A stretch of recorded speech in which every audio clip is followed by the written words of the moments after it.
এই দেখুন আজকের প্রথম প্রশ্ন। এক ব্যক্তির বেতন প্রথমে 10% বেড়ে তারপর 5% কমে 20,900 টাকা হলো। তার প্রাথমিক বেতন কত টাকা ছিল? যে 10% বেতন বাড়া, এর মানে কি বন্ধুরা? 10% বাড়া মানে হচ্ছে আগে যদি 100 টাকা থাকতো এখন হবে কত টাকা? 10 টাকা বেড়ে 110 টাকা হবে। 110 টাকা হলো, তারপরে কি হলো? 5% কমে গেল। তাহলে 5% যদি কমে যায় তাহলে হবে কত? 95%। তাহলে 95/100 এটা হবে তার বর্তমান বেতন। জাস্ট একটা শূন্য শূন্য কাটা, তাহলে থাকছে কত? 5 11 55, 9 11 99, হাতের পাশে 4, 104। নিচে যেহেতু একটি শূন্য ছিল সেটা কাটা দিলে আমি এক ঘরে দশমিক দিতে পারবো। ঠিক আছে, এটা হলো তার বর্তমান বেতন। কিন্তু প্রশ্নে বলেছে কি তার বর্তমান বেতন হয়েছে 20,900 টাকা। তার মানে এই 104 টাকা 50 পয়সাও যা 20,900 টাকা একই জিনিস, তাই না? তাহলে আমরা লিখতে পারি 104 সমান সমান 20,900 টাকা। তাহলে 1 সমান সমান কম হবে 104.5 ইন্টু 100 দিয়ে গুণ করবো, তাহলে আমরা পেয়ে যাবো কি তার আসল বেতন বা প্রাথমিক বেতন কত। ঠিক আছে, এবার কাটাকাটি করুন। দেখুন এখানে যেহেতু দশমিক আছে উপরে আমি আরো একটা শূন্য দিয়ে দিচ্ছি, তাহলে দশমিকটা তুলে দিলাম। 209 একে যদি আমি 5 দিয়ে গুণ করি কত হবে?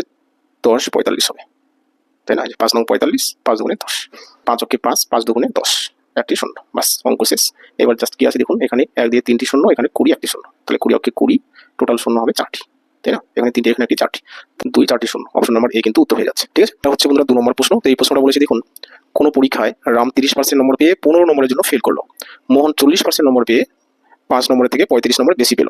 পরীক্ষায় 5 নম্বর শতকরা কত? এটা বলেছে যে রাম পেয়েছে 30% নম্বর আর মোহন পেয়েছে 40% নম্বর। তাহলে এই দুটো পার্সেন্টেজের তফাৎ কত? 10% হলো। এবার এটা হচ্ছে তাদের পার্সেন্টেজ হিসেবে নম্বরের ডিফারেন্স। এবার মূল নম্বরের ডিফারেন্স কত?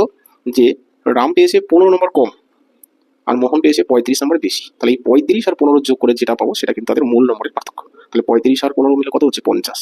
তার মানে আমরা লিখতে পারি 10% সমান সমান 50। এখন যে কোনো প্রশ্ন করুক, যদি 5 নম্বর চাই আমরা সেটাও বের করতে পারবো, মূল নম্বরটাও বের করতে পারবো। তাহলে 10% সমান সমান যদি 50 হয়, তাহলে 100% সমান সমান কত? তাহলে 100% সমান সমান কত? কোনো কাটাকাটি কিছু করতে হবে না। দেখুন 10-এর সাথে কত গুণ করে 100 হয়? 10 10 100। তাহলে 50-এর সাথে একটি 10 গুণ করে দিন, 10 দিয়ে গুণ করলে কি হবে? 500। এটা হচ্ছে তার মোট নম্বর। যদি এটা চাইনি আমরা বের করে দিলাম, যদি বলতো মোট নম্বর কত, তাহলে 500 উত্তর হয়ে যেত। কিন্তু আমাদের বের করতে হবে হয় 30% না হলে 40%। তাহলে 10% যদি 50 হয় তাহলে 30% সমান সমান কত? এটা আমরা বের করছি। দেখুন 30% সমান সমান সেই একই ঠিক 10-এর নামতা 3 বার বললেই 30 হচ্ছে।